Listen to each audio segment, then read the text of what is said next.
activating your creator. We're excited to share with you a bit more tonight. So yeah, tag a friend. Let us know how you're activating your creator. Let us know how you're driving forward your 2020 vision.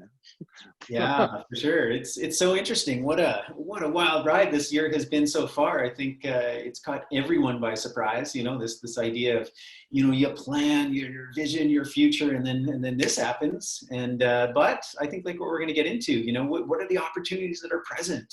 And Right? obviously, regardless of the plan, I think it was who was it? It was Dakota Cohen. He was referencing a famous quote, and I can't even remember who, maybe Churchill, something like that. It was basically like, the plan is nothing, but planning is everything. Right, and there's certain kind of fundamental ways of approaching life and certain skills that we can develop that no matter what comes at you, that's what's most important versus having a plan, right? Well, we would have had no idea. We couldn't have planned for this. Like but planning the way you lay out your life, the way you show up every day, is a big piece of this. And I think a lot of people are being maybe put into check around how they have been planning and what they have been prioritizing. That's a big learning for me. Even though I feel like the business I built and the life I built was made for crazy times, was actually it in some ways I've been doing all this work for a time like this to come along and test me and be like, okay, how did your meditation go when you were younger? How did your silence time go? Did you get into your own body? Like all this stuff, these resiliency techniques that we've been learning over the last however long we've been on this planet, they're all put to test right now. And I think that's a great opportunity for us to see, kind of stack up our chips and like cash in. Where are we at? Yeah. Where are we at right now in our own body and in our society at large? Yeah, no, for sure. I feel that definitely on a business level. I've never felt more, you know, fulfilling the true purpose, right? Of helping people find, you know, learn how to craft their own food and medicine, taking health in their own hands. I think that one of the biggest reasons what we're in this mess is because people have outsourced, you know, their own personal health, their own personal food preparation. And one of the silver linings that I'm seeing coming through is people questioning, you know, not only individuals, but communities, cities, provinces. There was even an article on CBC about, you know, Quebec talking about, you know, kind of its food sovereignty as a province. And Right? maybe if they're really going to start to put that on the table, because so far it's been too easy to outsource all that. And like you say, we've been preparing for this. I mean, it's been fun. I know, like you and I, we've dabbled in learning how to grow mushrooms. Like, fortunately, we never had to. It's never been a necessity, but it's been fun. It's been an engaging hobby. And the more we build that, the more we develop that, you know, hopefully there still won't be a day where we have to, but we're realizing the true value of doing that. Not only the fun, the engagement of it, Yeah. but, you know, the true nourishment that comes from that, you know, on a certain level is a necessity. Well, something people forget about is that this idea of fifth element, of spirit, of chi, of vitality, of vital force, whatever that is, this is actually a food source. This is something that we kind of forget about when we put the kind of allopathic scientific fact lens on, when we put those goggles on, we forget that like a big piece of our medicine, of our food, of our nutrition comes from like process, and that is grown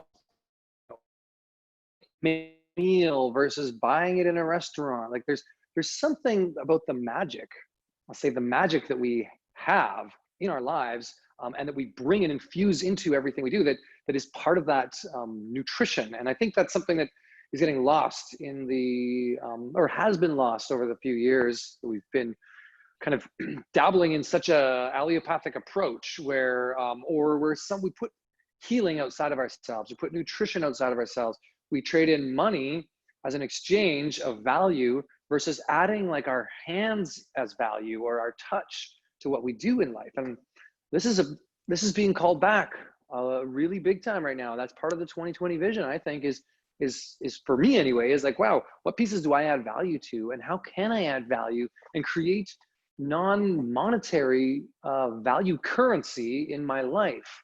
Because that stuff's resilient. You Yeah, know? absolutely. Yeah, for sure. So, here I'm in Calgary. I've been building a lot of community through Light Cellar. And, one of my good friends, Rob Sinclair, who lives on Bow Crescent, where I used to live, and, Yeah, always yeah. really appreciated and respected the way that he's cultivated community on a personal level. And I Mm, moved onto a street, in just kind of a suburban neighborhood in Calgary, and I've always felt like a bit of an island unto ourselves as a family. And you talk about building that community and that resiliency, and that's something that's kind of come through as a silver lining for me over the last just a couple of weeks since this pandemic is really making that intentional effort to connect with neighbors, to build the community around me with literally the person next door, the person across the right. street, the person further down the street. And what's amazing, one of the ways that happened actually was, and he told me this, he's like, oh, if you want to like build a relationship with your neighbors, like just start working in your front yard. And Right. we had some trees that were, like sick, and, I had to take them down this year. And I did that over 2 days. And in that time and in that process, and I'm not a handyman, right? Like my father's an accountant. My mother was. I remember trying to put your tap in your sink once, and I was like, "Oh, Malcolm, we can do this." I was like, "Oh." It's true. I've focused on other areas of my life, and Laura jokes and calls me her handyman husband, but I'm anything but. Right. I don't have tools and I don't know how to use them, but I try. So there I was. I was out there literally taking down these two huge birch trees with a handsaw, Oh. which worked for the kind of upper and outer branches. But as we got down into the core and the trunk, fortunately had a neighbor come by, probably out of pity, was just like, Right. what? I've got a chainsaw. And so he came over and gave me a hand, and it was an incredible bonding experience. And then the other neighbor Mm. across the street was like, oh, I see that you got a lot of debris. Like, I've got a trailer, you want me to help you take that to the dump? And, like that started a whole new conversation and connection. Yeah. Yeah. I think that's amazing. I can read into your story like some real deep values that come out of that, like that just working in the front yard, and this idea that people inherently want to support each other, and we want to build community, and we want to build this resiliency together. It gives us no better pleasure than to help somebody in need when we have the tools to support them. So like giving people that opportunity to help you by you being out there with a handsaw, not knowing what you're doing, um, is as probably as valuable for them, as rich for them. And I think this is where I wanted to like activate your creator, activate the inner genius inside of you. Part of that is just showing up to do the work, even if it's not the work you think you're meant to do.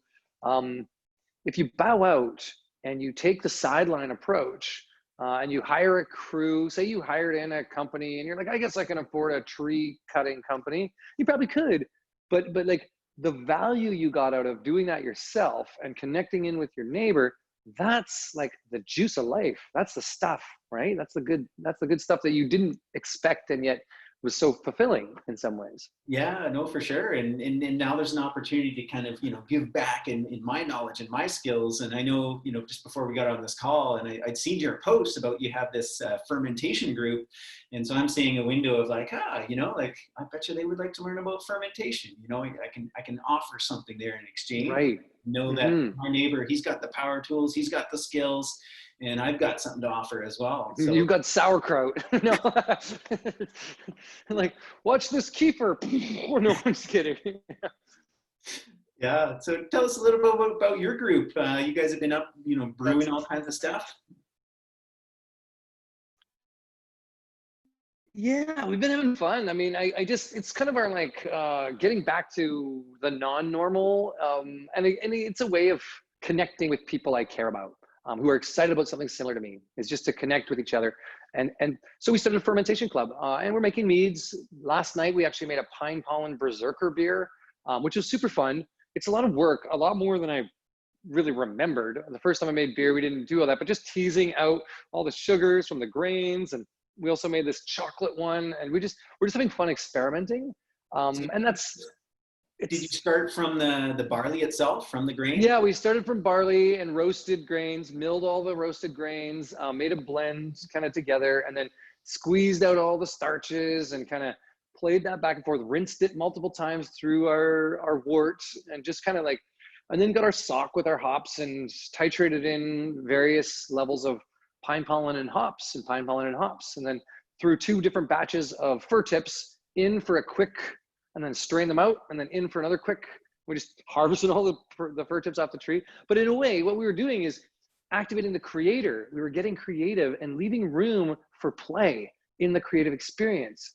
Mm-hmm. And that is something that I think is really going to be the juice of this next coming cycle, is not following a recipe with such consistency and such like this is how you do it in life.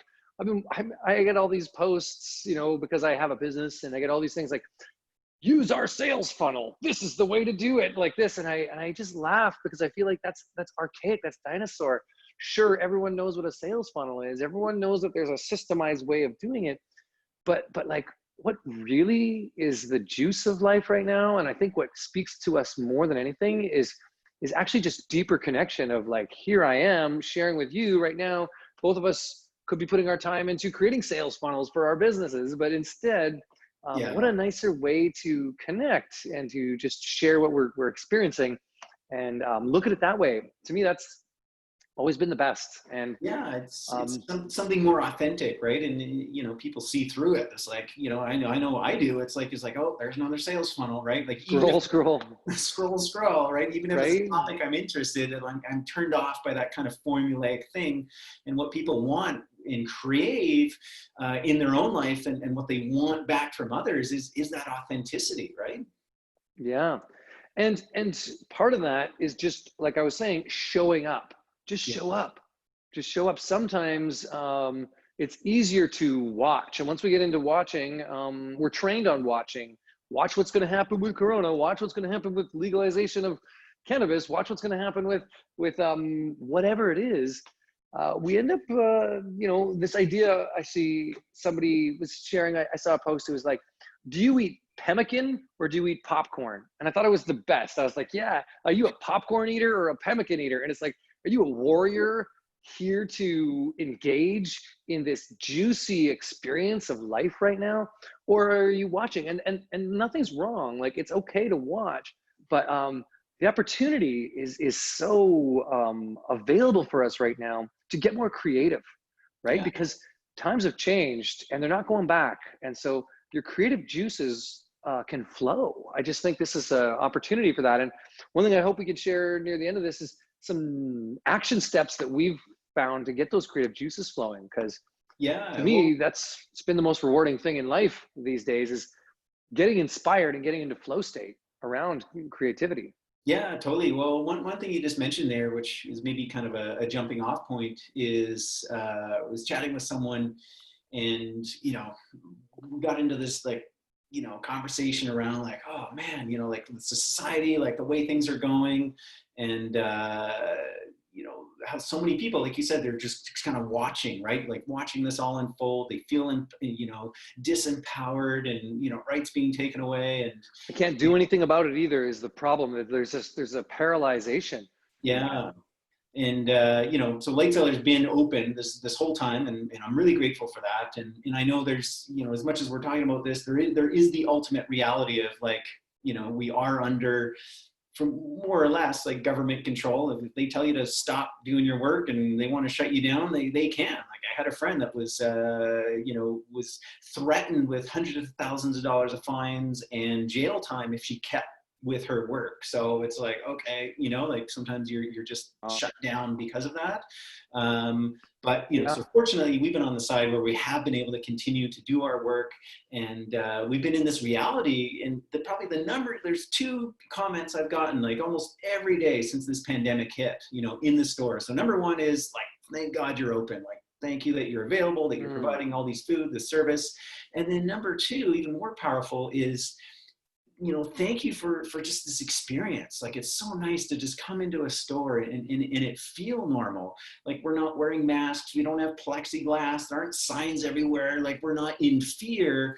We're choosing a different story. And that people are just so grateful for that. So number one, we can choose a different story as this all unfolds. Sure, we want to be aware, we want to watch. I was having a conversation with another friend of mine who he says, you know, like, wow, like, you know, this pandemic, like life has never been better, right? And, you know, he's really focused internally with his family. He's connecting more with his daughters and his partner ever. And this is amazing. This is the opportunity that we all each have. But yet there was still a part of me that was like, you know, because he's completely blocked out any media, like no mainstream media, no like alternative media. So he actually really has like no idea what is going on. And, you know, I think we need to get to a space where we can find that balance. Because on the one hand, I totally agree. It's like, it's the same. It's like for me on a personal level with my family, like it's amazing, like never been better. Like I'm really thriving through this time in this moment. And yet on the other side, I'm keeping aware, you know, and there's been the odd time I've spent too much time focusing on it. I've gone down too many rabbit holes, and it's like you come out of it just like, oh, like it's dark, it's painful, it doesn't feel good. And so what I've had to do is kind of limit that and find that balance. Like I don't want to ignore this that's going on, because I think we have a responsibility to, you know, have that awareness, make sure that it totally doesn't get out of control, speak our truth, bring some level of awareness, but we can't like, you know, focus too much on that. We really got to look at the opportunities that are present, you know, just the fact of, you know, being home more and society slowing down. So finding that balance. Yeah, totally. Well, those opportunities are different for everyone.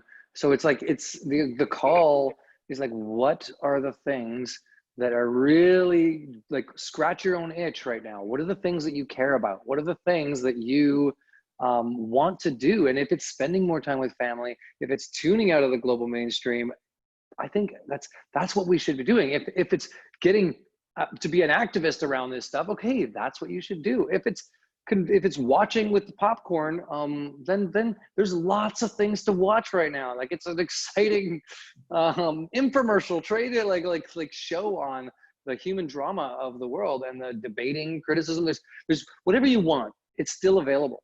The opportunity of the world slowing down has given us a chance to stop and think about it and to look at it. What do we really want?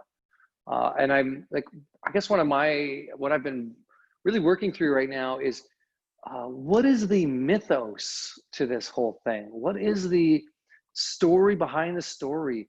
So many people are putting out facts, and facts are the new religion, in my opinion. And opinions are not valid, but if facts are in the room, you know, like so. But wait a minute, is an opinion not an accumulation of facts deciphered through an awareness of how to bring those some life, some depth, some story?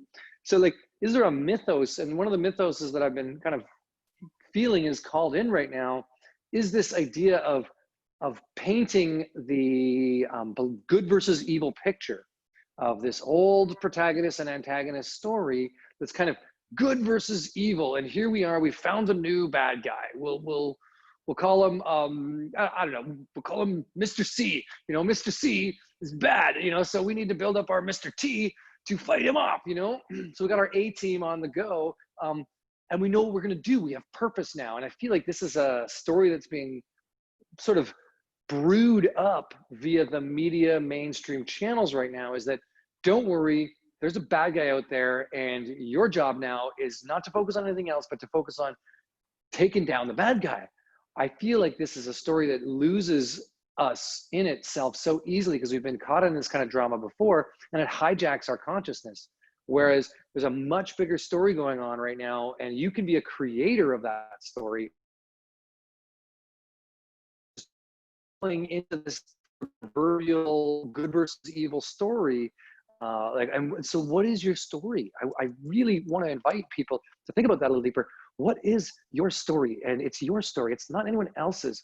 It's not the regurgitated fact from even your favorite amazing holistic scientist online. You know, it's like, what is really important for you? And how are you creating? How are you activating this creator consciousness? Because what we think about, what we do, that whole law of attraction, we just attract more of it to ourselves, and we build up on our momentum. So if we're concerned about this pandemic consistently, That's all that's going to be bandwidth for. That's the only thing we're going to have time for.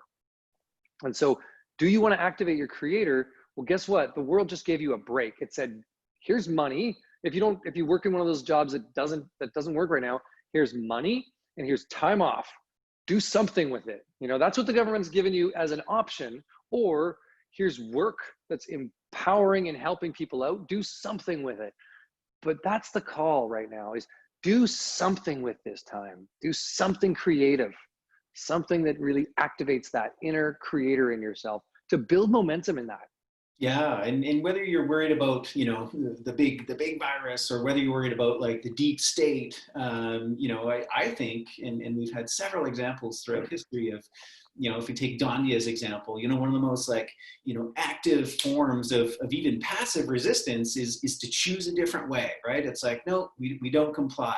We're going to kind of withdraw from those, you know, big industrial systems, or we're going to choose another way. And we already mentioned a little bit about people, you know, engaging more with local food systems. Like, that is huge. Right? That's incredible. And start crafting them, growing your garden, get into these like these box programs. There's so much. Like, so many innovators getting creative with that. Yeah, and in our own, like, you know, creative skills, our own creative passions, and building community, and it's this whole like relocalization. I had a great conversation with Lucas Simmons. We're talking about the gut as ground zero for health, and we started off, you know, she was talking about this idea of like insourcing versus outsourcing. And that just like a light bulb went off. Right. Like, wow, like, that's all we've been doing. We've been trying to like outsource, right? It's like the 4-hour work week, you know, how can I outsource like my entire life? So, but you know, I think it's turning around, and it's insourcing. Right. That's part of that fifth element I was talking about. That's that like piranha coming through the exchange. That's that vitality when you insource, even just putting your hands in the earth, or even just massaging your lettuce that you bought from someone else, but that you actually put energy into that. Like, doesn't matter what it is, you're insourcing some of the informational wisdom in your life.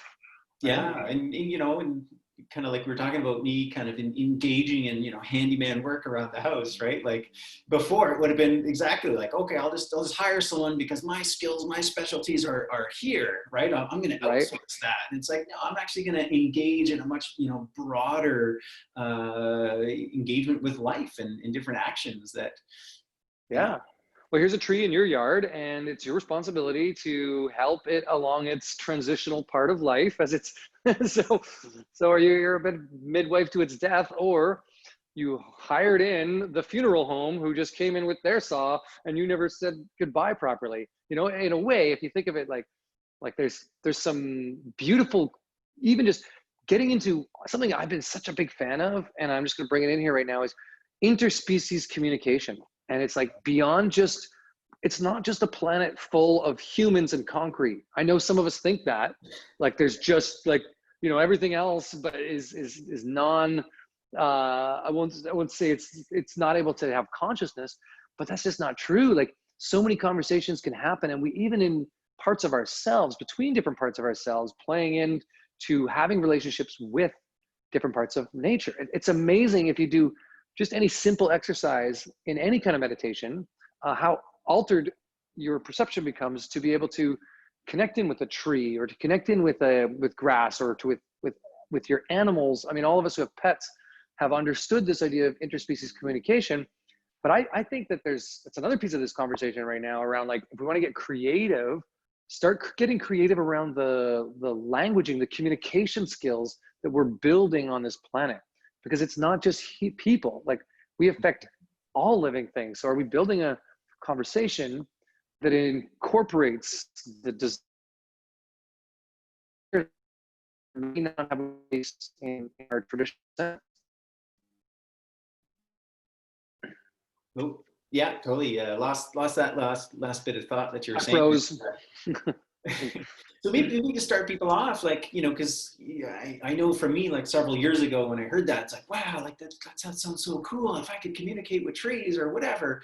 And, you know, the starting ground isn't and maybe it is for some, like literally going up to a tree and saying, "Hi, nice to meet you," No, it's and not that. no, it's not that, right? Like, like for me, and if, let's just keep playing on that example of, okay, I'm out in my front yard and this tree is kind of, it's number one, like you said, it's showing up, it's being present, it's just, slowing my kind of regular rhythm and routine with life and being present with the tree and noticing it and looking how beautiful it is. And that's the starting point of that Yeah.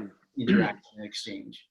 And you're observing it throughout a time frame. Like, one of the things people don't get about plant spirit communication, or whatever you might call that, or like plants intelligence, is that it's not just speaking in a human voice.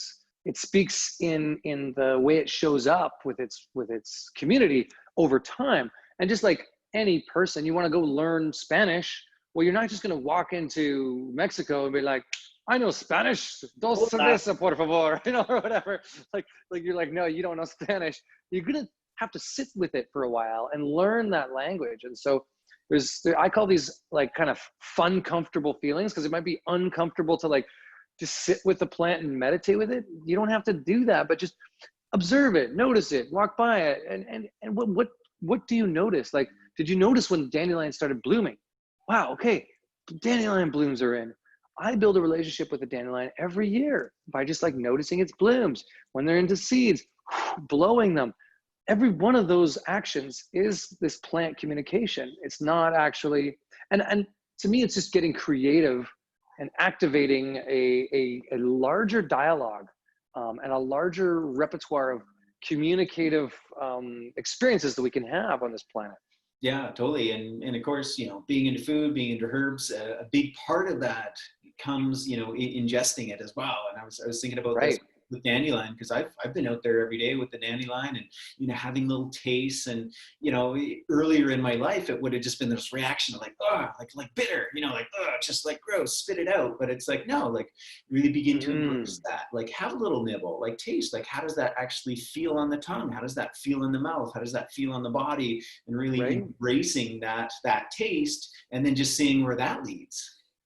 Yeah, sitting with that is a way of getting into what we would call, or what Stephen Buhner calls, the imaginal realm of just like actually sitting with how it responds to your body. Not this idea of, well, dandelion is not a carrot, it is not a traditional food, therefore why would I ever try it? If we sit with it, okay, how does it affect our body? Eventually we start to hear something, we start to notice a little digestive shift, or a little, like, maybe it's what the flavor, and it changes over time. We build those relationships with that. That's how we build knowledge too in our body. That's how our body picks up wisdom. And I think that's something that's missing right now in the world, is a deeper connection to like an internal, just like you're saying, that like kind of that input, that internal wisdom that comes from experiential things. And part of that is relationships with plants, relationships with other beings. It's not just, how do I get a lot of likes on Instagram because I put a cool post out, or whatever. It's nothing like that. That's where our creative genius goes awry, when we start to limit it to what is currently being done. Can we activate to a level of the new for ourselves? And it doesn't have to be new for anyone else, it's new for us. That's hence why I did this beer the other night, or last night, was because I had done it once, but I did it with another person. And I had never really done this whole, like, taking the grains and moving the starches back and forth, and just taking all that effort to really make something magical. It took us like 6.5 hours. We were like, whoa, okay. Had to get the lights out, and nighttime dishwashing to clean up. Like midnight or something. But it was so fun. We didn't even notice it was 6 hours, because we're in the creative flow. And yeah. I think there's time for creative flow right now. Anything is possible. For sure. And then the other thing you're going to be learning. Go ahead. Yeah. Oh, sorry. Yeah, you got a little garbled and froze, so I jumped in. Yeah. So there's that creative process, that engagement. And then the other thing that you're going to be learning now is the sitting and the waiting, right? And the patience, right, and the anticipation. Mm-hmm. I know, because you don't just have it right now. And I think that's good with anything of value in life, is a maturation of it, right? So something that I found, because I'm, both you and I have at one point put the word visionary on our title, or like some kind of creator, the Malcolmist, you're crafting, this creator space. One of the biggest lessons I learned in becoming or in creating is that anything really worth creating takes time, and it's never fully complete. Don't try to get things perfect before you put them out into the world. Continually improve and let good ideas germinate. Let them gestate for a bit. Let them sink in. Let them ferment, brew, whatever that is. And over time, they'll get better. So that's, if any of you are like, how do I activate my creative genius? Well, I really, first off, recommend a structure, a really simple structure and I love this out of a book I read. It was like, we're talking about the muse, and it was like the war on art, or the art of, the war of art. Not the art of war, but the war of art. And he said, like, most people have a hard time finding the muse. Like, the muse comes in different times, or maybe they think that the muse comes when they've had this deep life epiphany thing. He said, what I've noticed, and this guy's written some amazing books, like, what I've noticed is the muse strikes at 9 o'clock every morning, because that's what I've trained my body to do, is to, like, it doesn't matter if it's good or bad. I sit down to my typewriter, and my suggestion, whatever your proverbial typewriter is, you create some kind of structure for yourself, really loosely, whether it's like I do a meditation and then I write some thoughts, or whether it's like I go into the garden and I do that consistently at this time of day. Highly recommend that your creator mind loves to have a lot of space, but some kind of structure around it in order for it to feel contained and safe. And to get into a real good flow state, it requires training the mind a little bit to get there. Cool. So two thoughts that came out of that. You were talking about, fermentation and waiting, and which is almost the opposite of our society, our culture, which is like instant gratification. And I think that's one of the biggest challenges, whether we realize it or not, that we're going through this pandemic, is like, it's like, whoa, like, we don't know where it's going. We don't know how long this is going to be. And we're actually having to sit with it. Right. There is that timepiece. And then when you talk about structure, which is how we started off, this idea of plan, like, who would have ever planned, like 2020 would have gone, like anything we planned for 2020, it's completely out the window. Yep. So my process, my creative process is I've got conceive, commit, create. And these are simultaneous, non-linear pathways. Sometimes it is like an idea, a concept that comes first that you then like commit to, like, I'm sure, how many times did you have the idea of like, oh yeah, I'd really love to create a beer, like from scratch, should totally do that, right? But until you actually commit to doing it and then get in the act of creating, it's just this idea. And so many of us, I mean, me multiple times a day, like, oh yeah, that's a great idea. Sometimes the concept comes first. Sometimes, you create something, and especially from a business, and someone goes like, wow, that's a super good idea. And then you're like, oh yeah, that is a good idea. And you start to begin to map it out and plan it, but it's really committing to it, creating it. It's just a constant cycle. And it's by committing and creating that concept, that vision gets birthed, gets moved forward. And you could be in like concept stage, like planning it out Forever. Forever, right? But until you actually commit to it and create it, and then it's brought to life. And right. And that's why, I definitely do a bit of planning, but I'm much more about kind of action and just committing, letting that creative process unfold, because there's so much more, the dynamics of the real world that inform that creation, inform that plan, is much more valid than, kind of the idea stage. I totally agree. The idea stage is one place. It's a killer. Oh,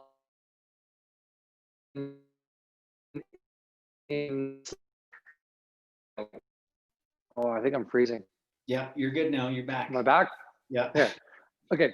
A lot of people get stuck in this tornado of this creative like ideation stage. That's a that's a big problem because it's just going over and over and over and over again in our mind. We don't actually get anywhere. We've got to actually create actions. My idea of creating a construct or creating a plan or a space is more to create a vessel, a container. We'll say a crazy room. And in the crazy room, anything is possible, right? And before you commit to it, you need to be able to think outside of the traditional box sometimes to get that creator going. And then, yeah, there's a level of bandwidth. There's a level of what can I actually achieve? And are we doing something lean startup? Are we going to make something really simple, test it out, get validation? Or are we going to go through the whole process and create this big, beautiful thing? That all depends on your ability to commit, right? Like, what are you going to commit to here? And that's often very different. I think that's a stepping stone that foils a lot of people from getting their creation out into the world. And my suggestion and my awareness point, and even just watching my dad, he wrote 13 books. How did he do that? Well, he committed, and he committed to consistency across the board of being a creator. And I think about, like, even when I created many of the products here at Harmonic Arts, it was through a real commitment to creating products, you know, like I really focused into that time, that one focus. And so getting present for that is a big piece. I want to bring it back to this idea that all of us are creators, and we're creating the bad things in our life too. We're either good creators or bad creators, but we're nonstop creating. We're continually creating. So sometimes it's good to have times like this quarantine time, where it's like, sit back, take a look at what you've created, what situation you're in right now, and you can blame it on the universe. You can say, yeah, my job doesn't work, I have no money. I'm like, and of course you don't, but are you enabling, or are you going to create a new reality? Which one is it?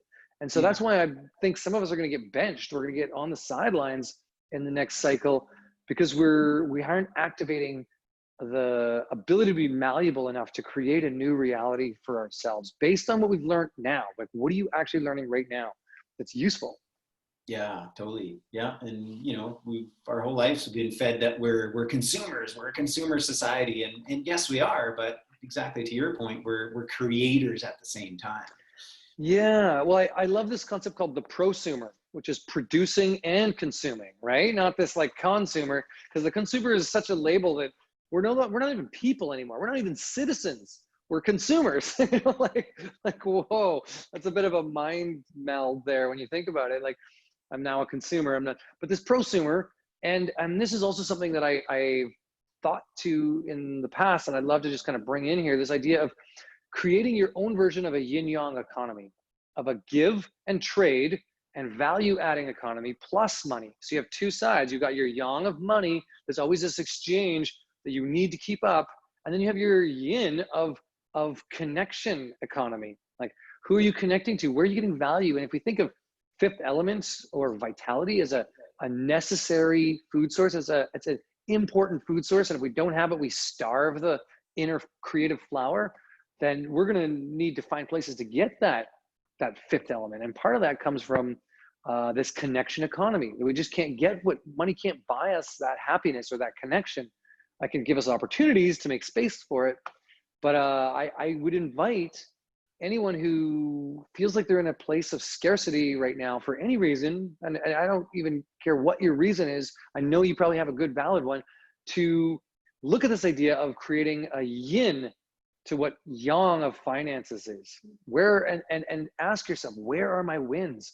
Where are my exchanges? Who are the people in my life that I'm having a great conversation with right now, that I'm identifying with? Am I in my garden? Is it my pets? Is it my artwork? Is it my music? Where's my creative outlet that is something I'm giving back to the world? Where's my yin in this yang money focused, I'll call it masculine mindset dominated, take from the earth versus connect with the earth? We're changing time to balance. And part of that is starting with that type of an economic reassessment in what we think value is in the world. Yeah, there's a rant. Yeah, for sure.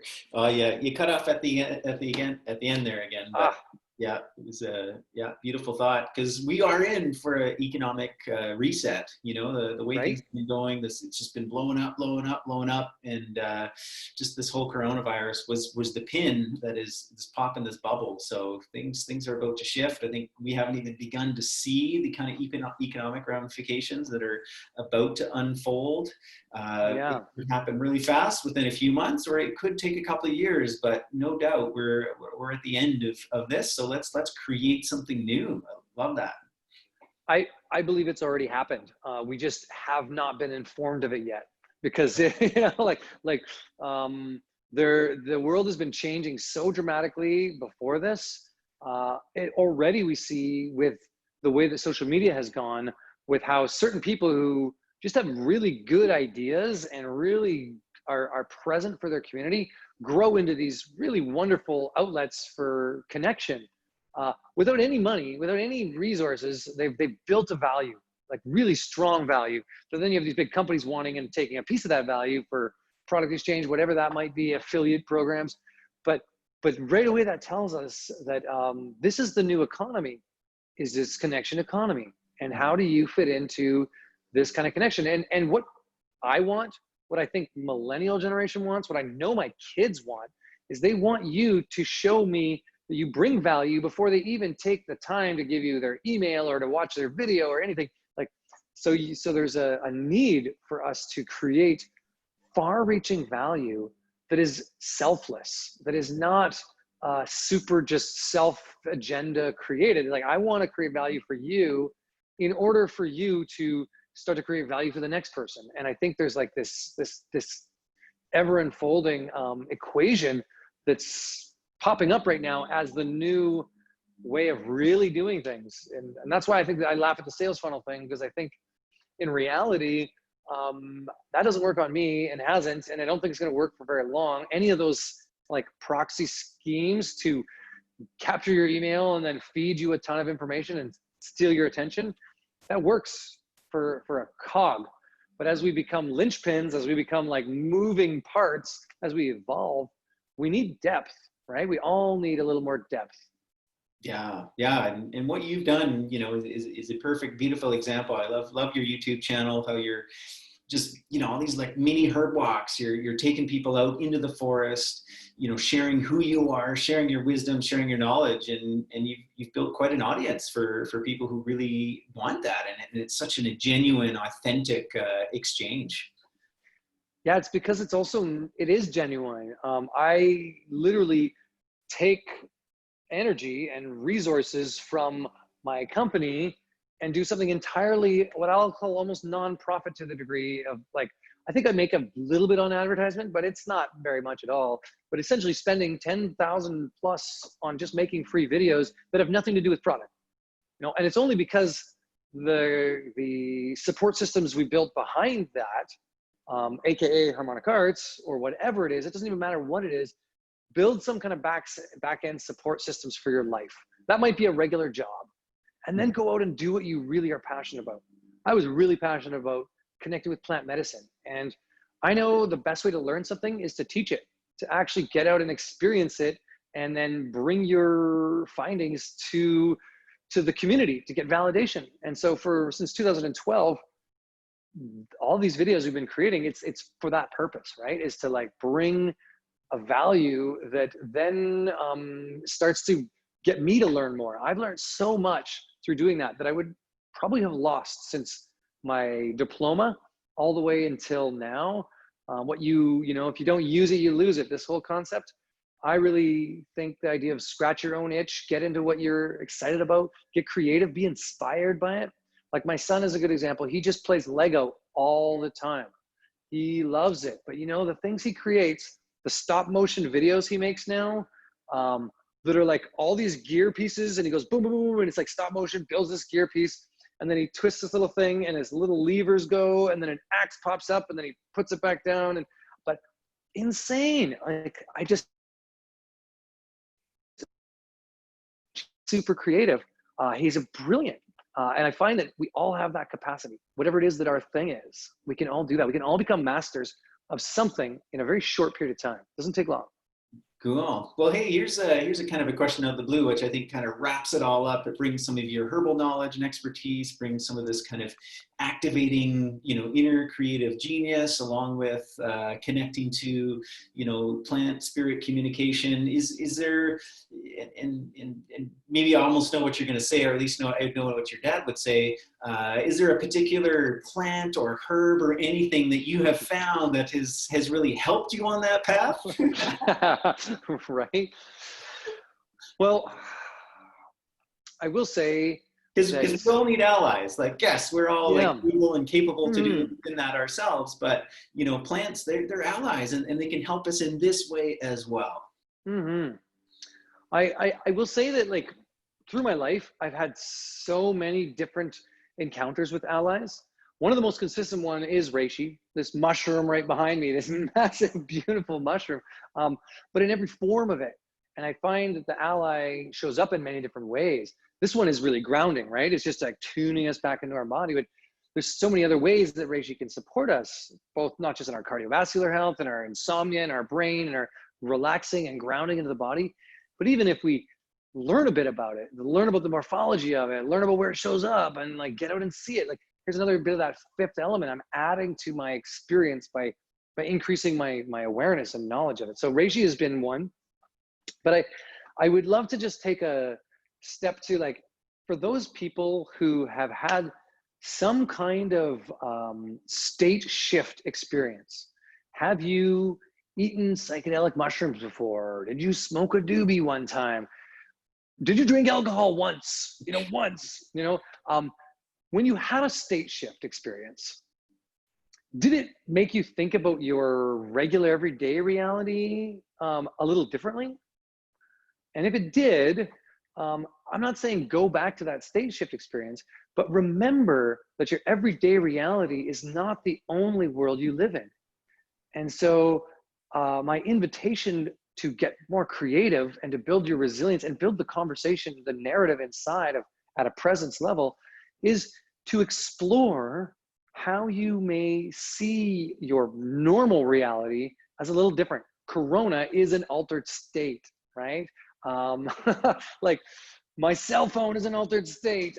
So I guess it's one of the bigger allies I've had, is the idea that there are different gating channels that we can see the world from, and to learn how to appreciate, not get lost in a level of addiction to a gating channel, but to learn how to appreciate what that gives us, what some of those things give us. So grounding into our bodies. Reishi is a great ally to go along with that experience, because it will help ground the experience in more and build your resiliency, build your immune system. It's probably one of my favorites that way.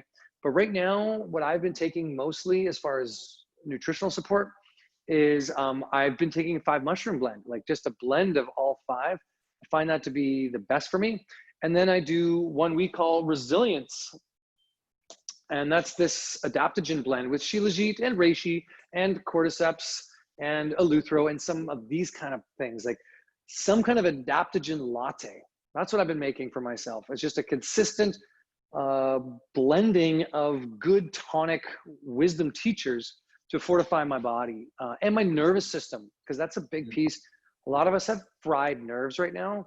And like, I know plenty of parents that could say this, their kids are driving them freaking bonkers. And it's only because the kids are bored, or this is that, or life is a little bit crazy. So your nerves, and we want to bring the best of ourselves to those we love, not the worst of ourselves. So my support in herbally is adaptogens and reishi, and kind of grounding in some nervines to just kind of calm the body down. And something like resilience really does it for me.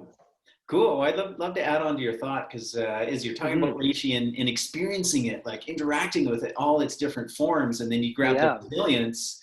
A lot of us, like myself included, we come to this world, we come to the wide, vast world of plant medicine through the health food store, right? And Right. we've got our little bottle and our product, and we want to transcend that, although that's still going to be a part of our everyday life. I mean, it's something that you're using, I'm using, these products, but the invitation is to go deeper. It's a doorway through to, like, oh, what's in this formula? Like we talked about dandelion, or you talk about Right. me.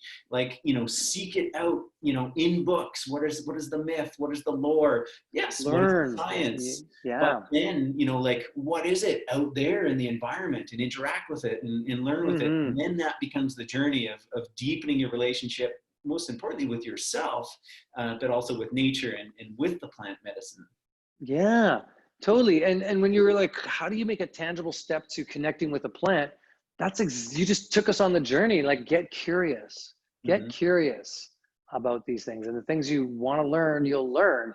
And I'll leave us with one more thought, is that, like, the information age is dead. Forget about holding information in your brain. Just, like, let go of that entirely. It's about the creator age now. It's about the imagination and this kind of creative genius. What is your creative genius? What is your itch? What do you think the world needs? What do you need? How can you create that kind of thing in your life? And so use the information, use your phones, use your devices, use your research, use your connection to the plant directly, use your medicines, your adaptogens, whatever those are for you, to fortify your system. But then just invite the creation in, invite the creative space in. Yeah, totally. I love that. I think that's absolutely true. Information, it's so cheap. It used to be kind of highly, prized and valued, and of course it's valuable, but yeah, it's so freely available. And then there was that shift to experiences, right? Like, that's what we really crave. And you've been talking about the connection economy, and I think the common denominator of all that is a feeling, right? We just all want to feel good. We want to have high experiences, and it's all about feelings. Yeah, and we are in charge of those. We have to have accountability to that, our holistic lens. We can't blame the outside world for creating the feelings we have inside our body. Like that sounds so obvious, but like, it's not that obvious. Like, and I'm the same way. I'm like, oh, the kid left it on the counter and it was gonna break anyway. Like, well, no, I was clumsy and I was not paying attention. That's the reality. We need our accountability to our own experience that way, is something that is part of being more in creative flow as well. Yeah, Don't totally. hijack it. Yeah, like, totally. And that's the ultimate, like, value in currency is right? to feel really good, and when we create. I remember I went to a seminar years ago, and he was talking about this dichotomy of, like, creating and consuming. And he says, okay, I want you to, like, just mentally run through a list of all the, like, top most amazing experiences in your life where you're like, just like, wow, like, that was like amazing. And so we kind of created this list, and he asked us to, like, evaluate. It's like, okay, in all of those moments, were you creating or were you consuming? And the majority, right? There's the odd time it was like, oh yeah, I did this, but it was more of like a creative. That season finale was so good. No, I'm just kidding. It's true, and some people might have those peak experiences, but the majority, right? It was an active, creative experience that really makes life, and I think that really, brings this conversation together. When we talked about, having a plan or not having a plan, you kind of laid the foundation for activating your creative genius. That was the theme of this conversation. It's really what we wanted to bring through, and let's maybe leave it on that note. All right. Well, you are all amazing creators. We want to hear from you. What's your creation? What are you up to? So share in our comments. We'll keep the thread going.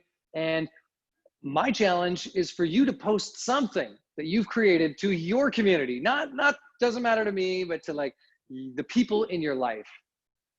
Yeah, absolutely. Cool. Right.